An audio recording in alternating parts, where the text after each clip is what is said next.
Hi there BookTube, it's Eleanor here, and today is my birthday book haul. It was my birthday on the 27th of November, and all I ever ask for my birthday is books, and this year everyone listened. I got loads of books on my birthday, and then my husband annually for my birthday takes me up to London and we have a day of book shopping and a nice lunch out, and it's really lovely. And I bought so many books. Over the last year I've discovered some really good charity shops in London, and so we went to all of those, and yeah, my money went quite a long way. So I've read the first book in this series, but I've decided that I'm going to read the whole series, so the first book again and then the next three. I think it's a quartet, and so as and when I see them I'm picking them up. So I picked up Sabriel and Lyriel by Goth Nicks, and I now need to pick up, I think it's Aborson and Clariel, which I think are the other two books. So I picked these two up. They're part of a sort of fantasy series, and yeah, so I'm looking for the next two, so I will be keeping my eyes peeled for them, and then at some point next year I'm going to marathon this series.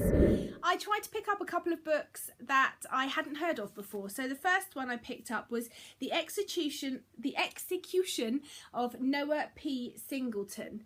So this is about Noah Singleton. At the age of 25 she was put on death row, and 10 years she's been 10 years on death row for accused or convicted of killing another girl, but just as she's about to be executed, I think it's how many weeks? 6 months before her execution date, the mother of the dead girl puts in a clemency appeal, and this is meant to be a really interesting story, possibly one with an unreliable narrator, and I just think it looks brilliant. I've never heard of it before, so I wanted to pick this one up. Next is a book I've seen about a lot. I just couldn't believe I found some really new books in this charity shop, and that's Wolf by Ryan Grolden. I've got I think it's The Walled City that I've got on my shelf to read by him, but this looks really interesting. It's about, I think, as if the Nazis had won the war, and it's about a young girl that takes part, I think, in some sort of motorcycle race in order to get close to Hitler to be able to kill him, I think, but it sounds really interesting and I've heard good things. The next book I picked up, it must have been an ARC, because I don't think this is what the front cover would have looked like, but it's These Shallow Graves by Jennifer Donnelly. This book, I believe, is about a girl, and she is sort of a debutante going to be married off, but what she really wants to be is an investigative journalist. Her father owns like a newspaper in New York, and he is found dead, apparently killed himself, but she doesn't really believe it, and accidentally kills himself, I think, by when he's cleaning his gun or something, but she doesn't really believe that, and so she starts investigating his death, and it sounds like it's going to be an interesting story, and I really like Jennifer Donnelly's writing. The next book I picked up is called The Dress. I love this front cover, and it is by Kate Kerrigan. This is a book that spans from the 1950s to present day, and it follows a dress, I believe. It follows three women. You've got New York in the 1950s, present day London. You've got Joy, the beautiful but tortured socialite, Honor, an extraordinarily Irish seamstress and dress designer, and Lily, a vintage fashion blogger determined to bring back to life the legendary dress itself. So yeah, it's a story about fashion, and it sets over different time periods, and I just think it sounds brilliant. Next is a book I heard of when I was doing the anti-bully reads. I think some people read it for that, and it's called Boo by Neil Smith. I believe this is a book about a young boy who is, how old is he meant to be? He's an 8th grade science geek, and he wakes up in heaven, and his killer is in heaven, and it's about him sort of discovering who it was and trying to let people know or track down the kid who cut his life short, so I think this sounds really interesting. The next book I think must be an ARC as well, and it's called We Never Asked for Wings by Vanessa Diffenbaugh. I believe she's the author of The Language of Flowers, which is a book I really enjoyed.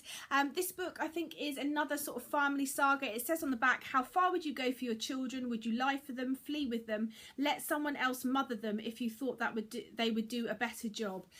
So I think this is going to be a really interesting adult contemporary story. The next story I picked up, I believe, is a sort of post-apocalyptic type or dystopian. It's Memory of Water by Emmy Itaranta. I've heard a few people talk about this. It's about a young girl of 17 who is responsible for sort of her family look after this particular freshwater well, and I think water is like a really scarce commodity in this world.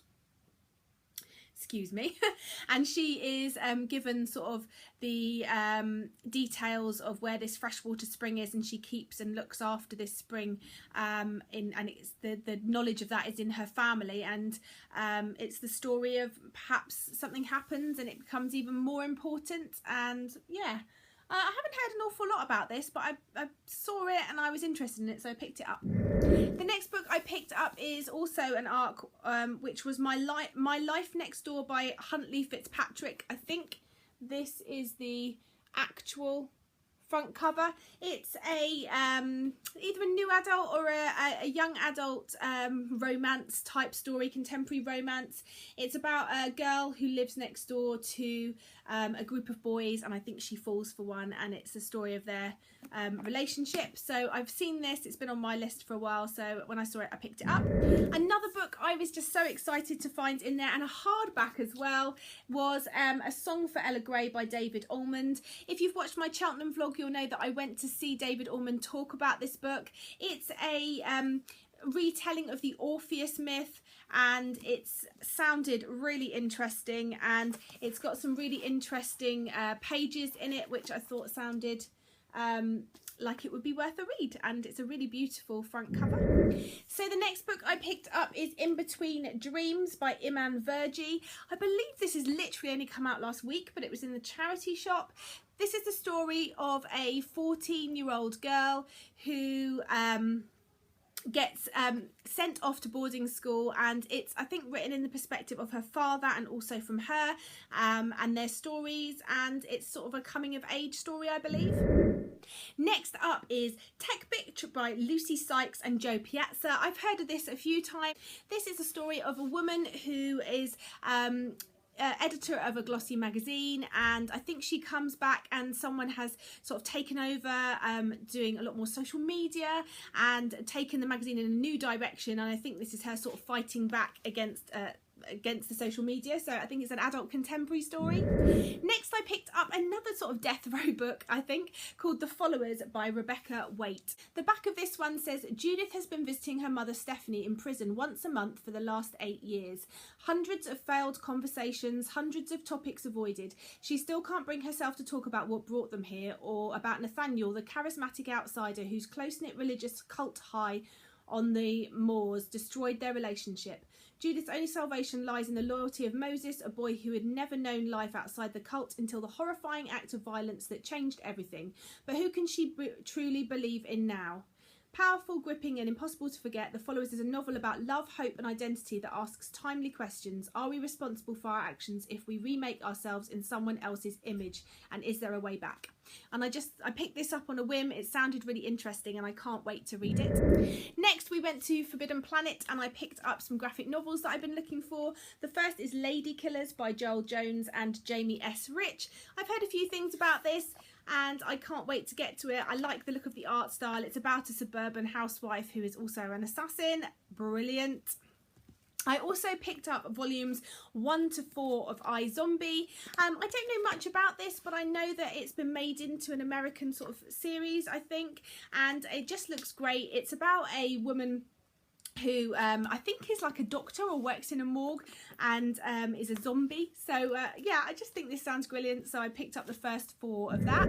I've really been getting into finding out more about North Korea, and I heard about this book and I wanted to pick it up. It is The Girl with 7 Names by Hyeon Hyunso Lee. I apologise, I may have said that completely wrong. It's a North Korean defector story. I don't know if you know, I read recently Yeonmi Park's In Order to Live and I loved it, and so now I want to find out even more about North Korea, and this is another story of someone who defected. Next is a book I heard about on Patty from I Smell Books channel and I just had to pick it up. It's Glitter and Glue by Kelly Corrigan. This is the story of, from what Patty described, it's just about how stay-at-home mums are often the ones that aren't the fun parent, and when the father comes home he is the glitter, he's the fun, he's the sparkle, and the stay-at-home mums are the glue that keeps the house together. And I just wanted to read this. It's another non-fiction book and I was interested in picking it up. And next I'm going to talk very briefly about the books that I received from family. My wonderful father-in-law picked some books off my wish list and I was so surprised. He has totally spoilt me. He bought me the complete set of Fablehaven, which is by Brandon Mull. This is a young adult, I think maybe middle grade fantasy series, and I've had my eye on it for ages and I just can't wait to get to it. My father-in-law also picked me The Marvels by Brian Selznick. I absolutely adore the look of this book and it's half told in text and half told in pictures. He also picked me up a book called Stories in the Stars, an Atlas of Constellations by Susanna Hislop.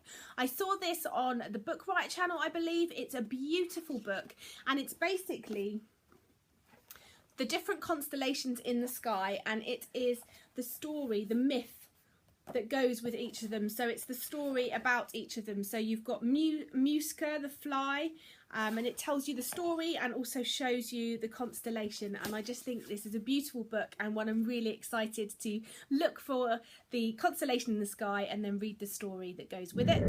The wonderful, amazing Sam from Cold Tea and Crumbs bought me a book off my wish list called Counting Stars by Kara Stainton. I've been wanting to read this for ages. It's a coming of age post-university, I believe, story, and it's just a contemporary. It sounds brilliant. Thank you so much to her for sending this to me. She's spoilt me rotten and I'm really excited. And then the pièce de résistance, the final thing, was brought to me by my wonderful daughter Matilda, aka also Dad, and I'm just so excited about this.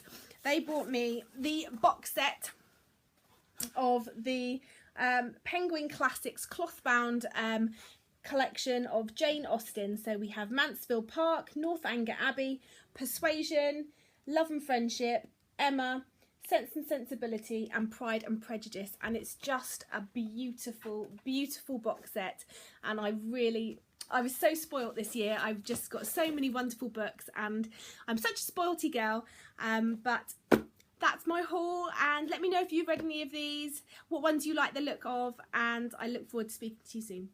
Bye for now, BookTube.